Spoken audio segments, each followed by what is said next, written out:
Now, we just did fire, flow, and witness, and we touched on a couple ideas that then lead us into this next section. I now just want to give you a couple of huge, continuing along like the conceptual train of thought here.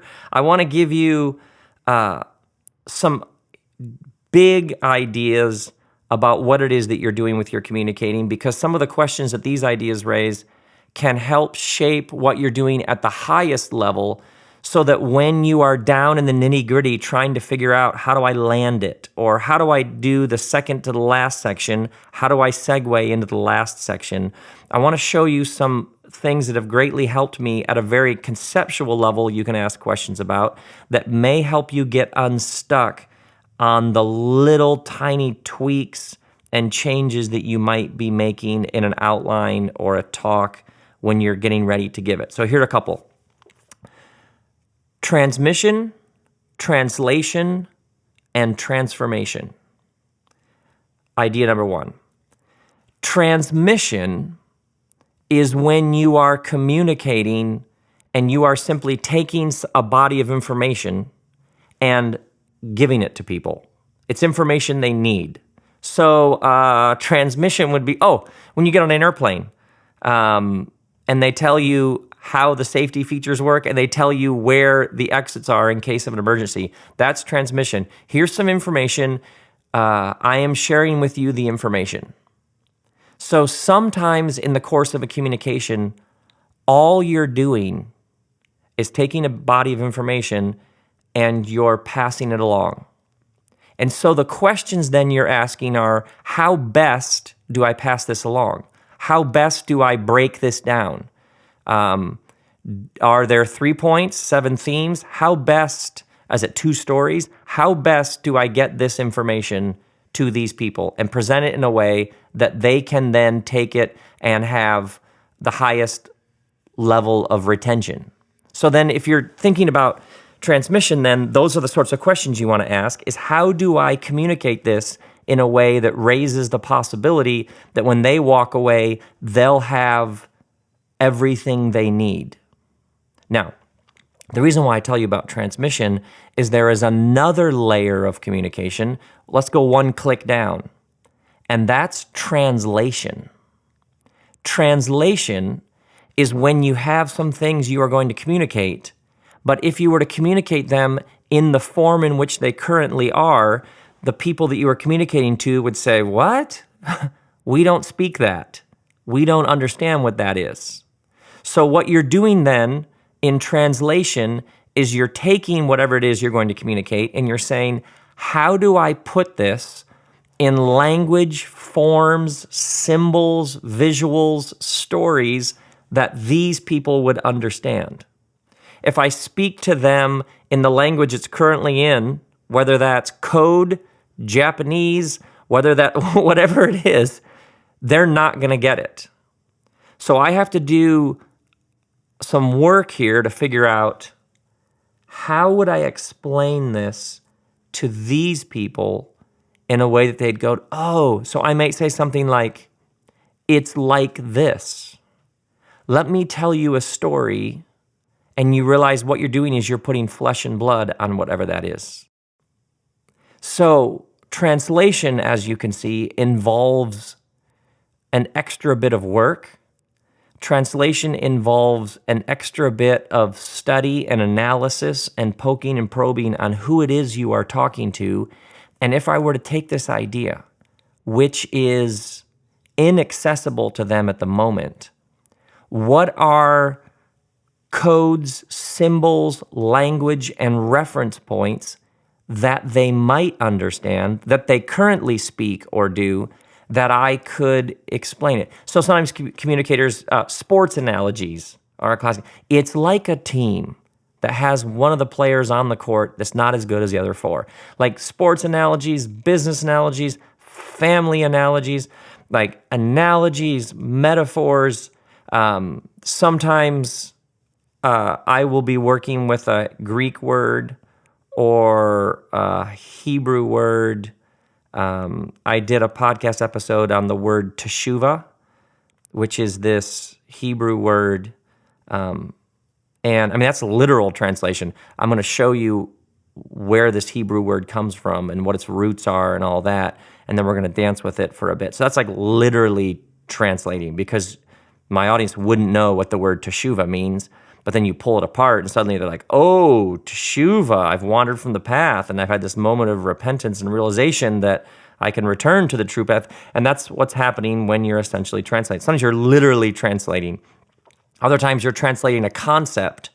I remember building this whole like a dolly system on stage with wheels, almost like a skateboard on a track, in order to explain this concept of eschatological realism. So people don't know what eschatological realism is, and I remember building this whole 45-minute sermon around this very technical term, involving this prop, involving wheels and a platform that I could like ride back and forth across the stage on, because I was essentially translating this concept into a visual image that people would go, oh, by the way, I assume you're like, what's eschatological realism? Eschatological realism is the idea that we're pulled into a better future. See, for many people, the past is mistakes, regrets, failures, train wrecks. And so when they think about their life, they think about all the things they aren't, all the things they haven't done, all the ways they didn't measure up. And so looking forward, new experiences are run through the filter of those previous experiences. And so, well, I'll probably screw up this relationship too. Okay, well, I guess I'll do this job, but just give them a year and they'll figure out I don't know what I'm doing. And so what happens then, if you think about it as a visual image of movement, is for many people, the past is pushing them forward. Eschatological realism flips that around, and it's the idea that there is your true self that you are being pulled into, who you truly deeply are in your essence. And there is a better tomorrow for you that is pulling you away from all that and into the best version of yourself. So biblically, like a promise, or a promise from the divine, I will never leave you or forsake you, or the years the locusts took will be returned to you. The idea of a promise is it's a statement about that which is true, and you are going to be pulled into it. Now, how does eschatological realism work itself out in everyday life? How many of you had somebody at some point in your life affirm you, tell you, hey, you're pretty good at this, or, you know what, I could see you doing that for your job, or, you know what I've noticed about you is there's this thing that you do every time that's so unique and so needed, and I just want to encourage you to keep doing that. How many people, maybe, do you know, who somebody gave them that, and like years later, they're still holding on to it? Yeah, it was eschatological realism. Somebody named a future in the present, and it like pulled them in. I remember the first sermon I ever gave, a woman said to me, you should do this. I mean, I've held on to that for 25 years. She heard me give my first sermon, which was falling down a flight of stairs on a bicycle wearing rollerblades and duct tape. You know what I'm saying? I mean, that thing it was a little bit wobbly, let's say, to say the least. And yet this woman saw something and she said, you know what, you should do this. Yeah. So where did that come from? There we go, a riff on eschatological realism for your enjoyment. So that would be an example of translation. So you have transmission, which is simply, here's the thing, I just need to give people the thing.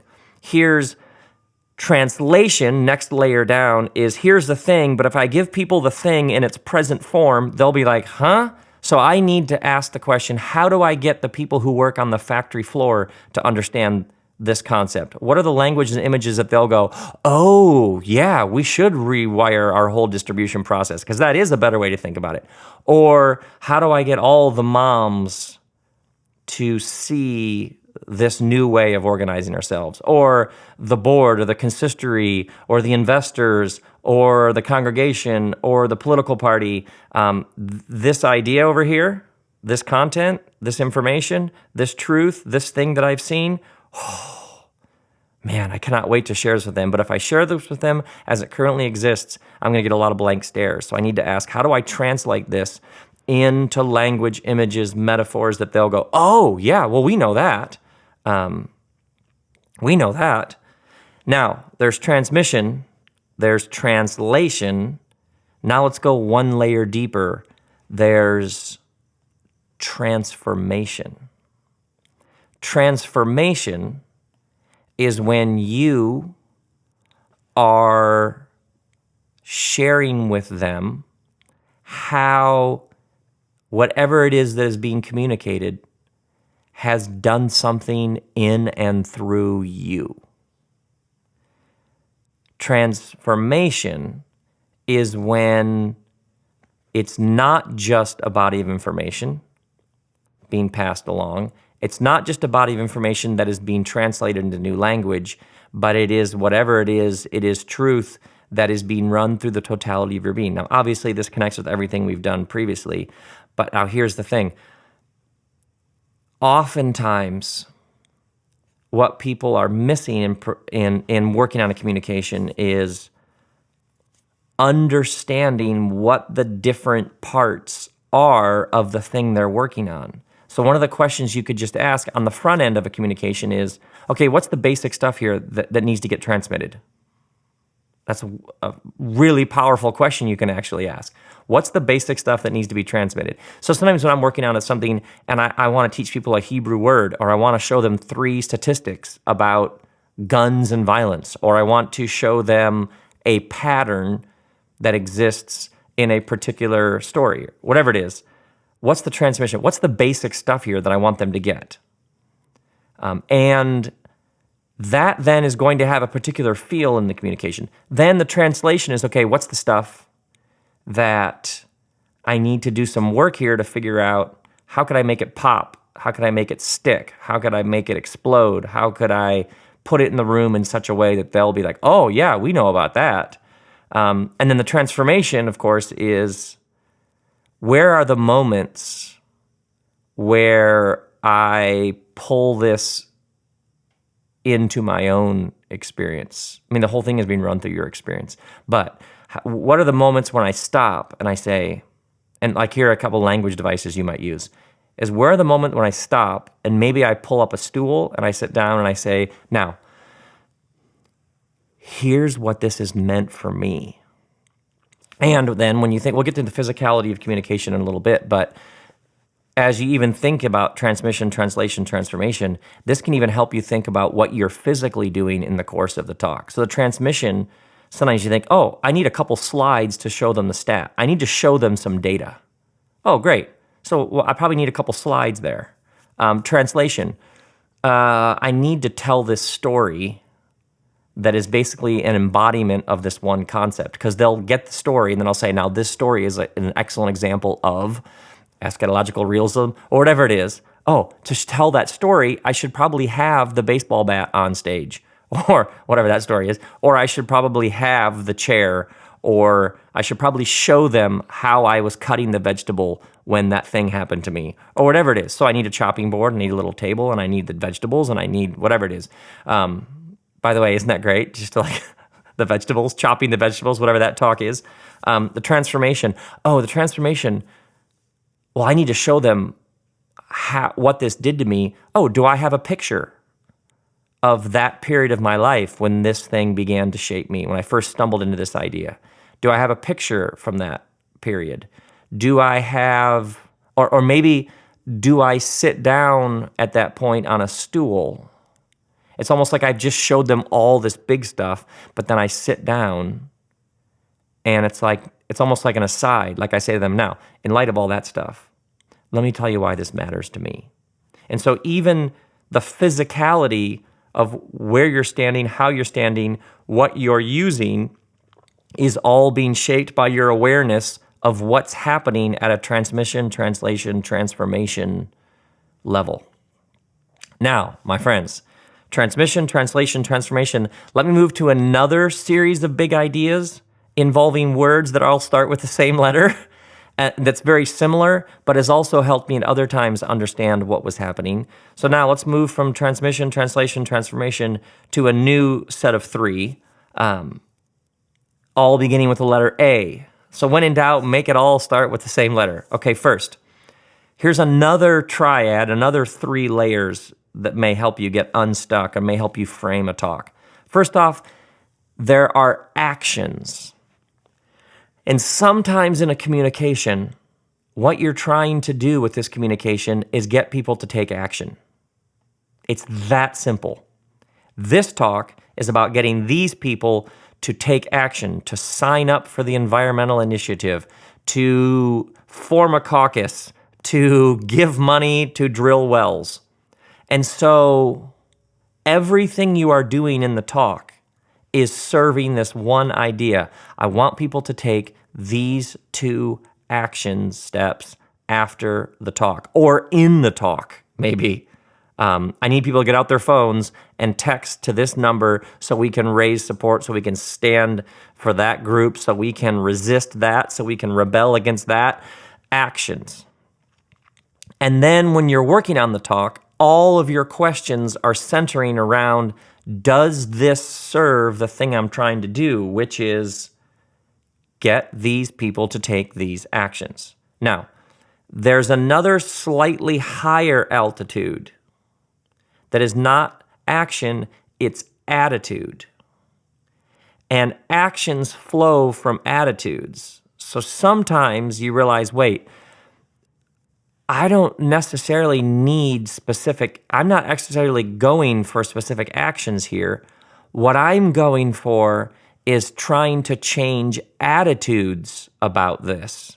Because if attitudes change, people will naturally start taking action. Their actions will change over time. So then, when you're working on the talk, you're thinking, how do I best help create the space where people can have a change of attitude? So maybe you're talking about environmental responsibility, climate change, something along those lines. And you're thinking, yes, I want people to pick up litter.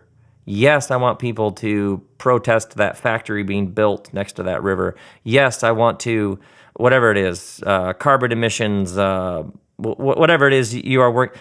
Okay, I want yes, I want people to do those things. But if I could create space where their attitudes changed about this earth and our responsibility to care for the only planet we have, there is no planet B, at least so far. If I could work at an attitude level, man, probably all sorts of actions would change. And they may take actions beyond my imagination. They may come up with things I never would have thought of. I literally did a teaching series called God is Green, about the divine responsibility we have to care for the earth. And a group of women listened to the series and formed like a coalition to experiment with some environmentally friendly kinds of diapers that wouldn't just end up in landfills but could be reused, but would not have some of the flaws of previous iterations of reusable diapers. And I remember hearing that and just laughing and thinking, I never in that series would have thought, now I want to talk about diapers for a minute. Because in that series, I was specifically going for attitudes. And what struck me so funny is how many people took actions that I never could have thought of in a million years. Now, here's the strength of gearing your communication around actions. They can be measured. That's the strength. The strength of organizing a talk around getting people to take action is people may take action, and there may be this, you did this thing and people took action and something got done, and that can be incredibly rewarding. It can be incredibly powerful. It can be, like my friend, my wife and I have been involved with Charity Water for a number of years. And Charity Water is about getting people who don't have access to clean water. And my friend Scott Harrison started it and he is a master communicator. If you can find something where he gives the charity water talk, a master of the highest order. He's giving his talk to get you to take action. He's getting people to sign up for all the different things they have going on, their monthly donation program, their birthday campaigns, their partnership. Like, he's doing his thing to get people to take action. And what's so fascinating is he gives his thing and people take action and you get results and the metrics rise and the numbers rise and people who don't have access to clean water get clean water. It's absolutely fantastic. So the power of actions is you actually get feedback and you can get results and they can be measured. And in lots of ways, that's fantastic. Now, attitudes, you go one click up in altitude. And obviously, none of these are good or bad, or one is better than the other. They just all have different dimensions to them. You go one click up of atmosphere and of altitude, and you deal with attitudes. Attitudes are a bit harder to measure. Are people now more aware of our responsibility to care for the environment? A bit harder to measure. You can have anecdotal evidence, you can have stories, you can down the road see things people have done with diapers. So you get bits and pieces there, but when you're communicating at an attitude level, you are surrendering at some level the ability to get tangible empirical data on how effective the communication was. I assume you're with me on all that. Once again, attitudes have the chance to do all sorts of things bigger and wider than you ever could have imagined. The flip side is you are surrendering some level of immediate feedback on just how effective the thing was. Now, actions, attitudes. Now, let's fly one click higher. Let's go a bit up in altitude. There's a third A word, and that's atmosphere. Atmosphere is when you are communicating in such a way that you are creating a space or an atmosphere where attitudes can change that will hopefully at some level cause people to take different actions. I remember talking to a man whose family was very involved in helping the rebirth of a downtown area of a city. And he was actually the one who said these 3 A words. I was like, oh, wait, that's something. He said, we're working to try and get people to see the importance of rebuilding downtown, to make it more vital economically, to make it a place where more people would want to live and spend time, eat, shop, entertainment, whatever. And he said, we could work at an action level, try to get that building built, try to get that thing remodeled, try to get that restaurant to open up downtown. He says, that's action. He says, we could work at attitudes level. The attitudes level would be, hey, downtown's great. You can walk everywhere, and there's more of a community feel. And he said, we could work at an attitudes level, but he said, what we're trying to do is create an atmosphere where all sorts of things will happen downtown beyond what we ever could have cooked up. And I was like, oh, interesting. These essentially economic real estate developers, entrepreneurs, are doing something that has 1,000 connections with what I'm doing in my work. And I'm bouncing around among these different altitudes all the time in my work.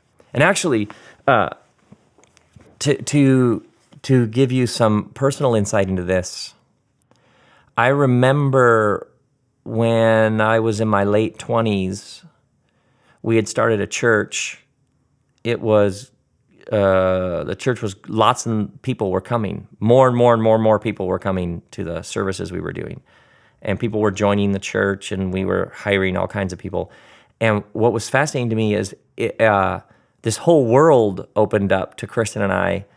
If people think you're successful, if in their mind you are quote unquote successful, then they come to you with all sorts of ideas. So all these people who never would have cared who I was, all of a sudden wanted to have lunch. And we're like, hey, have you thought about this? Have you thought about that? And I swear to you, Every idea you can think of in this couple year period, somebody said to me. It began to be funny because I would meet somebody and they'd be like, hey, I have an idea. And I would think, oh, great. I can't wait to hear what this one is. Obviously, it became a little cynical. But it was like a retreat center, a seminary, a school, a camp, multiple campuses, this building, this park. Maybe we could, it's like, can we take some of your mojo and use it to build something else? Basically, it was what happened again and again. And I remember Kristen and I having a and then it was like, well, will you plant a church in our city? Will you plant a church in our state? Will you open up a network where all of us could be a part of a thing and you would run it? And I remember thinking, oh, this is interesting, because we could start a little thing, like a little club, a little coalition, a little network, and we could have 10 people, 20 people, 50 people, which is beautiful. If that's your business, that's your jam, wonderful, no judgment. But I remember, and Kristen and I would have been 29 or 30, realizing, then we could have a group of 10 churches, we could have 50 churches, we could have 100 churches, maybe we could have 1,000 churches. We could have 2 campuses, 3 campuses, 5 campuses. We could have 4 retreat centers. That was how it would work, is you would have 1, then you have 2, and then you have 3, and you could take those actions and then say, well, we had this number involved, and now we have this number, and now we have this number. And by the way, if you're trying to reform education, if you're trying to help kids who don't have access to good education get good education, if you're trying to drill wells so people can have access to clean water, good God, I want you growing your numbers. You know what I mean? We're cheering you on. We want you to get 1,000 people clean water and then 1,000,000 people clean water. So no judgment on that. But I remember we realized, our work isn't going to be building specific things. And I remember thinking, my work will involve actions and attitudes. But Kristen and I realized our work would be creating a particular kind of atmosphere where people could grow and learn and discover and see the whole thing in a new way. And I distinctly remember realizing I would have to surrender then the right to claim a number of things and to keep score and to be able to say, we had 10, but now we have 15. Last year we were 8, now we're at 22. I remember this moment of realizing, if you're going to work at an atmosphere level, then you have to be okay without direct, tangible, empirical results. You're going to have to surrender all that. And by the way, the ego loves that. Nothing wrong with results. Once again, certain kinds of work, we want you getting results. We want you getting big numbers. But the ego, it's not necessarily the form, it's the spirit that animates the form. And sometimes the spirit that animates the form is ego, because ego loves to rack up a score. Ego loves to get them numbers up. And obviously, healthy wholeness, yeah, of course we're getting the numbers up because we're trying to rescue people from this or get people access to this, of course. But sometimes what's animating the form is good. We can track the results, and I can see the thing that we're doing with actual data, and it's animated by something else. And I remember thinking, oh no, my work isn't going to be starting institutions around the world. My work is going to be trying to create an atmosphere where the people who are starting those institutions and groups and businesses and churches, my work is going to be creating an atmosphere where those people get infected with new ideas and new possibilities and new awareness. Come on. Are you with me on this? So when you are working on a talk, some of the questions to ask are, Is this talk about taking action? Is this talk about changing attitudes? Or is this talk about creating an atmosphere where all kinds of things may happen as a result of this that will be above and beyond anything I could ever cook up? So when you do that, then if you realize, oh, I'm working at actions, then everything serves that. How do I get people to take these actions? If you're working at attitudes, then everything serves that. How do I create space where people will say, oh, you're right. What was I thinking? And if you're working on an atmosphere level, then one of the things you're going to do first and foremost is surrender the need for immediate results. Because when you're creating an atmosphere, it might take a while. If you're working with a particular group of people and you are looking to help shape and guide them and take this thing, this institution, this business, this congregation, whatever it is, that you're these students, then you realize if you're working on an atmosphere level, some of the changes and some of the growth and some of the waking up, it might take years. And so what it is then is you've got lots of time. I was just talking with a leader who's recently gotten infected with all sorts of new ideas, and he's so lit up with these ideas that he's backing the truck up every week. And he gives these sermons to this congregation. He's just backing the truck up and being like, okay, here it is. And then he just gives them both barrels. He just dumps the whole thing on them. And the people in his congregation are like, whoa, whoa, whoa, whoa. And he's like, oh, this is all good stuff. It's truth. You got to come around. And what's beautiful is to watch him realizing, oh, I'm trying to get them right now to change their attitudes about X. And then next week, I'm going to hammer them about changing their attitudes about Y. And what I'm doing right now and working with him is watching him realize, oh, there's a longer play here. And you can see him moving from actions and attitudes. You can see him realizing, oh, actually the real art is to create an atmosphere where these people, they might tilt, the ship might turn, but it's a big ship and it might take a while. But when that ship turns, wow. And that means then you work with a certain level of patience. And that means then when you're shaping a specific talk, you're leaving things out or putting things in guided by what level you're working at. And sometimes, honestly, you may be doing a talk where you're moving from action to attitude to atmosphere. I realize oftentimes in my podcasts, I'm all over the place in the course of a talk.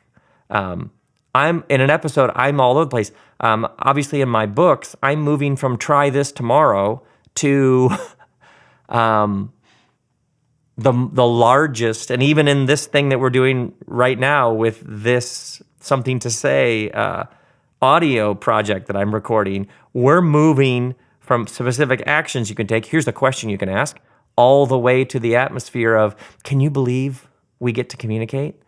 And I don't know what you've witnessed to. I'm trying to create an atmosphere where you'll realize that you have witnessed to all kinds of things that you're an authority on, and you don't have to have any shame or fear or insecurity about speaking. You can just own the things that you have seen. Even your weakness and ignorance, you can own with great authority, and you can speak to that. That's all atmosphere. That is all atmosphere. Actions, attitudes, atmosphere. Yeah. And by the way, one more thought about atmosphere. When you're working at the atmosphere level, you don't have to cram everything into this talk. You sometimes find yourself, you know what, I'll give them a little thing here. Oftentimes you'll hear me do like an aside in something I'm doing where I'll be like, oh, by the way, you realize what the implications of this for architecture? And people will be like, what did that have to do with architecture? And I'll just throw something in. Oh, by the way, da-da-da-da. I'll purposely plant things in a talk that are almost like throwaway comments. And people will say later to me, they'll be like, that was like a bomb going off. How can you make that a throwaway comment? That was like a major idea. And it's because I'm working an atmosphere and I'm realizing that those throwaway comments give you 6 months listening to me. And those throwaway comments they're building something. They're building something because we're trying to create some space where you might begin to see, oh, this has something to do with everything, because for me, everything is spiritual. And so I'm constantly trying to create an atmosphere where you'll realize that cooking and ultra marathons and walking your kid to school and architecture and you name it is all deeply spiritual. So that's an atmosphere I'm intentionally trying to create with all of my work, because I want you to see the depth and spirit to every square inch of your life. Now, let's do one more sort of one of these things. Oh, my word. And this one involves 4 words that all start with the same letter as well. So we had transmission, translation, transformation. Then we had actions, attitudes, atmosphere. Now I want to do new, normal, novel, and natural, which of course makes a weird acronym of TAN.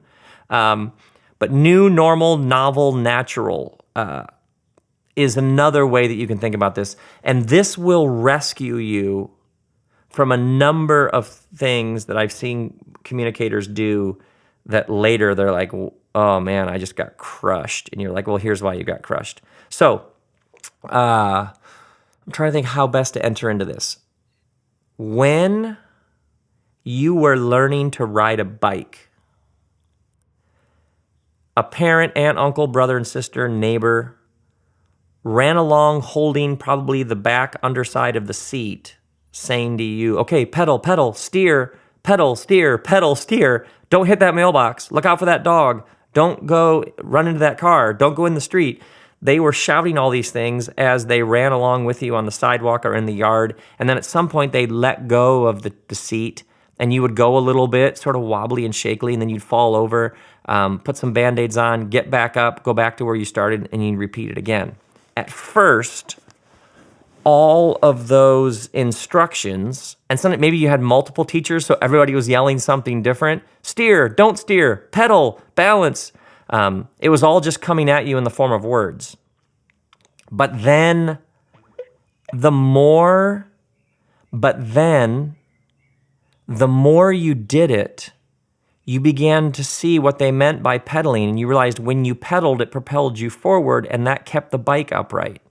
And you realized that the steering was in like the symbiotic relationship with the pedaling, and then you realized, oh, if I go too slow, I fall over, so there's some sort of base speed I need. You probably didn't put it in that sort of language when you were 4 or 7, but you understand. And at some point, you began to not need them all yelling that because the words had taken on flesh. The words had taken on flesh and blood. You were now just doing it. So if you and I go out and ride a bike right now, we go rent some bikes down at the ocean where my family and I rent bikes. We would rent our bikes, we would get on. I probably would not see you say, okay, pedal, pedal, okay, steer, okay, don't fall over. I probably wouldn't hear you saying that under your breath. You'd probably just get on the bike and start pedaling. Because what had happened is those words had taken on flesh and blood, and it was simply how you moved in the world, specifically in regards to operating a bicycle. So what was new became normal. What was novel became natural.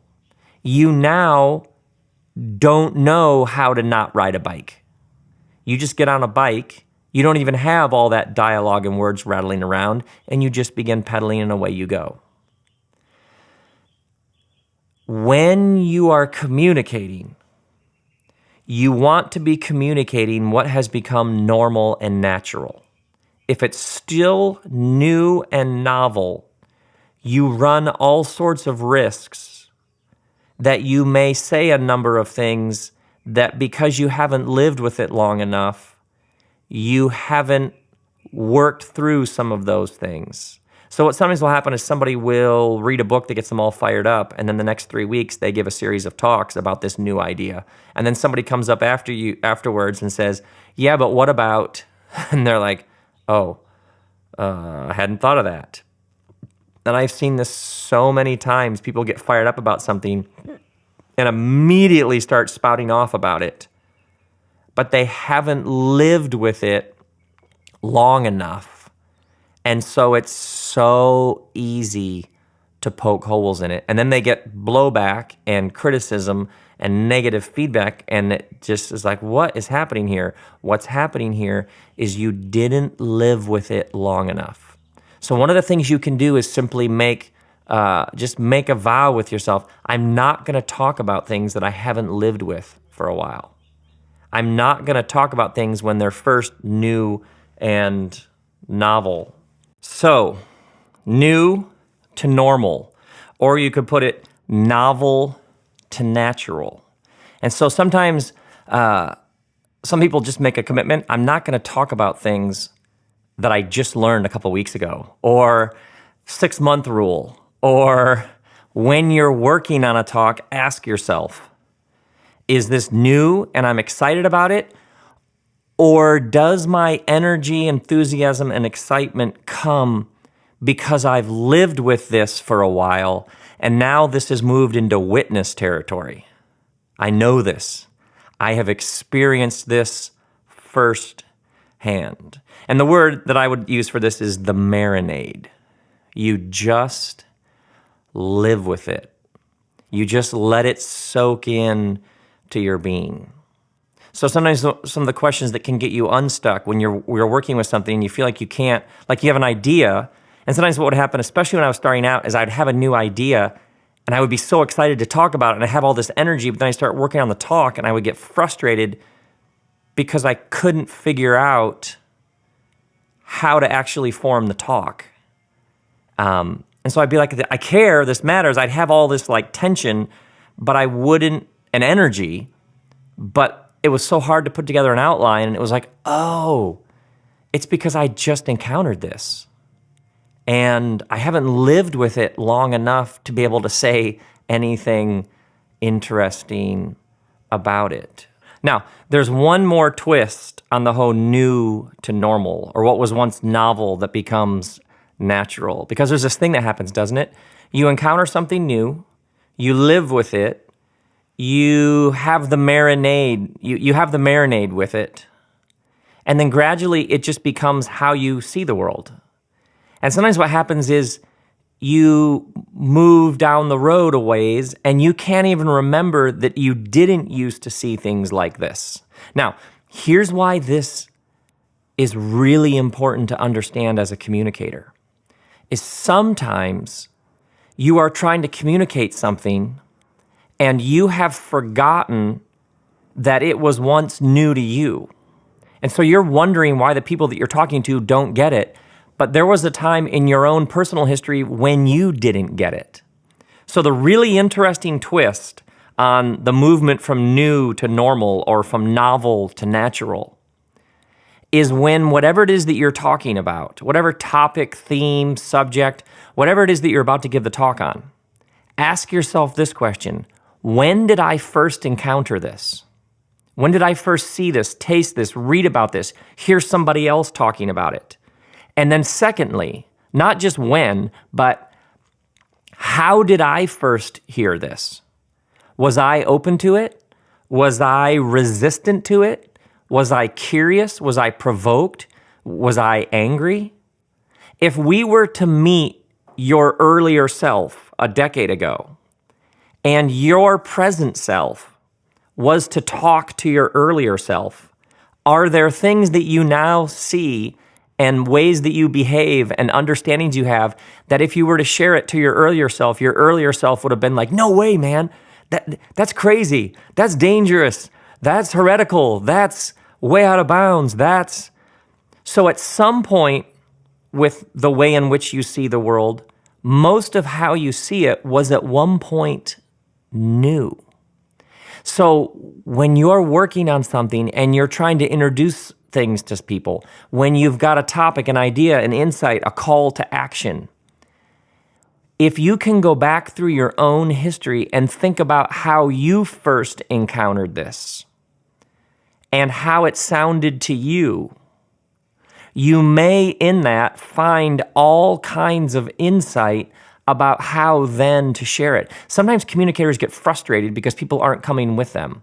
because people aren't clapping and cheering and shouting and supporting them because the lights aren't coming on, but it's because they've forgotten their own story. They're impatient because the people they're speaking to aren't coming along fast enough. They aren't going, yeah, this is the best stuff we've ever heard. But it's because they've forgotten that this was new to them. So there's obviously patience, love, understanding, compassion, but sometimes it's simply remembering your first encounter with this. And so then how does this work out practically? And what are the questions that come out of that? One question would simply be this: is there some place in this talk where I need to say something like, now when I first heard this, I had a number of things about it that I didn't buy. I didn't buy this the first time I heard it. I was suspicious. When I first heard this, I was like, no way, that's not possible. But now I realize it is possible. And so I want to take you through what some of my objections were and how my objections began to melt in the face of my own experience. So what you've just done is this beautiful judo move, where you've essentially taken what were the obstacles in your own coming to understanding, and you've turned them around, and they've made your communication just that much better.